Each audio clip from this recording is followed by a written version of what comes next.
फैसल वाडा साहब, आप रात नशे में फरमा रहे थे ना कि खान साहब के लॉन्ग मार्च में खून ही खून होगा, लाशें लाशें होंगी। हम एज ए पाकिस्तानी आज़ाद खुद मुख्तार मुल्क के लिए हम अपने सरों पे कफन बांध लिया है और कल इंशाल्लाह पूरे जोश और जज्बे के साथ अपने लीडर इमरान खान साहब की काल पर लब्बैक कहते हुए लाहौर सुबह 11 बजे लिबर्टी चौक में खड़े होंगे, क्योंकि हमारे लीडर ने यही हमें बताया है कि पिछले 75 सालों में ये मुल्क जो है एक गुलाम मुल्क था, हमने इसको हकीकी आज़ादी दिलानी है। इसीलिए हम हर तरह की जान माल अपनी कुर्बान करने के लिए तैयार है अपने लीडर के ज़ेरे साया। दूसरी बात मैं अपने लीडर इमरान खान साहब से कहना चाहता हूँ, खान साहब खुदा का वास्ता है आप पीछे वालों के पैसे वालों के पीछे ना भागें।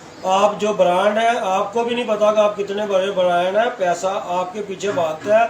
कभी वर्कर को भी अपने साथ अटैच करके देखें, इंशाल्लाह कभी भी आपको कमी नहीं आएगी हमारे वफा में, हमारे खून में। शुक्रिया।